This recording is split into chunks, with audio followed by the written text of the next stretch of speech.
one of the issues that has arisen after the Charlie Hebdo events, after the murder of 17 people in early January, has been whether, in fact, freedom of expression in that context is about embarrassing tyrants, or whether it's about goading and baiting a minority. This is one of the arguments we've heard.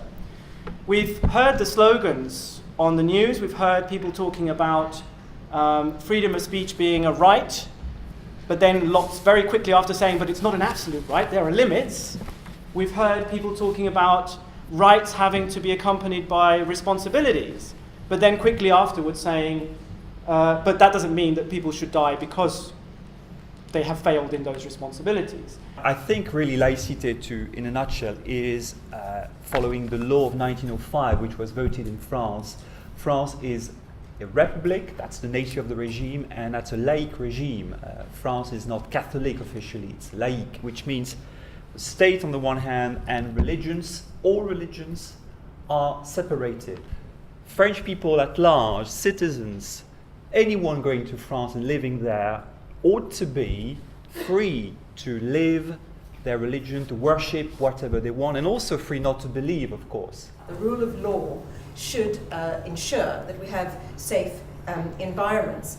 But at the same time, we have to find a space within those safe environments to allow difference to flourish. So it's a really, really delicate balance. I think in any society there are always multiple values, and many of these are worthwhile and need to be upheld and safeguarded. But as Isaiah Berlin told us, that it's not always possible to really put these values in a neat hierarchy or neat system where they all fit in with each other. There are often tensions between freedom and security, for example. And freedom of speech becomes important because it is that crucible in which these debates can take place. In law, free speech will be limited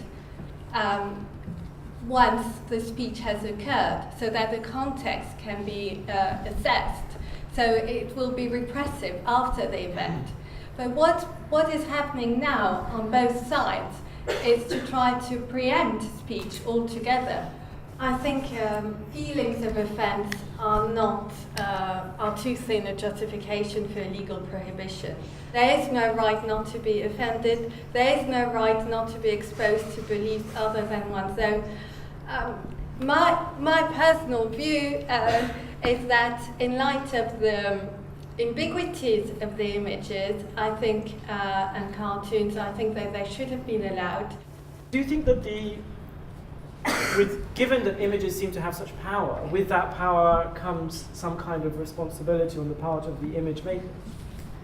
Yeah, I think images are very, very complex objects, and I think images have incited all kinds of passionate responses for many, many, many centuries. I think that the images that Charlie Hebdo proliferates, particularly around the image of the prophet, slip into very, very old stereotypical constructions of the Semite, both the Jew and the Muslim.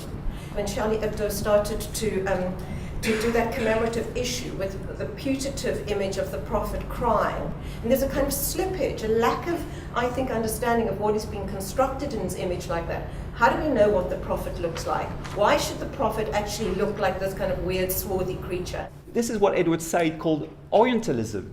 The fact that, it's the sort of neo-colonial vision of Islam, seen as a threat, as something which is backward. We all know that 1.5 billion people in the world are Muslims, and they come from many cultures and many languages, and they look in many different ways, but there is one ossified, racialized construction of Islam. We have heard about well-known notion of clash of civilizations, but there is, in fact, a less well-known contest that is going on within Muslim societies between these different interpretations of Islam. And this issue of who defines what it means to be a Muslim today and what is the meaning of Islam. In the Paris context, of course, the depiction of the Prophet was the issue, and as Saladin mentioned, for many people, just the fact of depicting the Prophet is an issue. Many Muslims, scholars and others, what they did, they went back to the tradition, and they tried to bring out Iranian traditions, Central Asian traditions, Turkish traditions, where Prophet Muhammad has been depicted in narratives, in books. And they showed that this is not true, that Islam as a religion prohibits the depiction of the Prophet. I must say that I have never seen so many images of the Prophet in my whole life that I have seen in the last 1 month, because, and I think it's an act of defiance within the tradition against those who carried out those killings and attacks. There is a link between the crime, those heinous crimes, and the cartoons. You can't deny that, you know. And I can tell you, because I had met and I knew Shab, who was assassinated, the editor-in-chief, and he knew very well. He told me that he knew that could happen. In fact, they were all very, very tense, as you can imagine.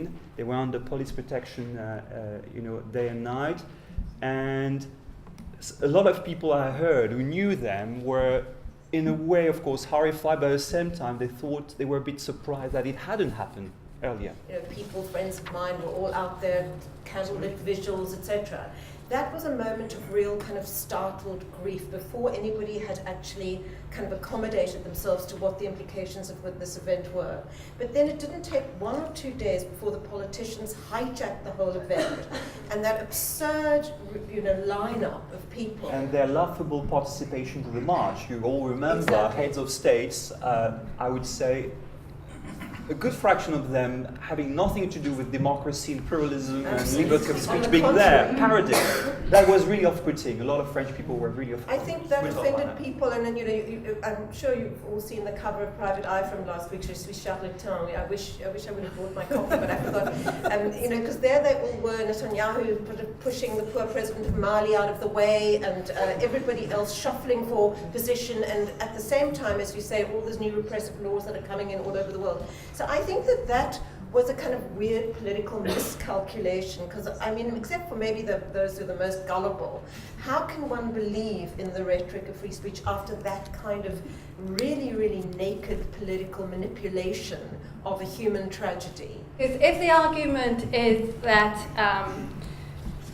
the cartoons, Charlie Hebdo cartoons, were conveying stereotypes and were therefore contributing to hatred or insults to a particular group, I think that actually there is a legal basis for banning them under French law.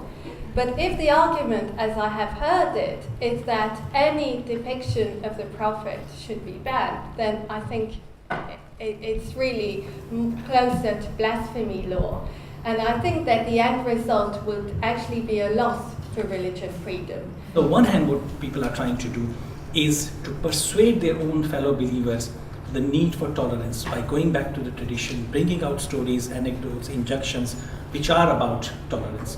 And at the same time trying to persuade Western public opinion and trying to persuade them there is a need to look into this particular incident differently as not simply a case of free speech, but also bring in the questions of context, history, colonization, the current immigration situation in France, and situate the articulation by Charlie Hebdo in that context.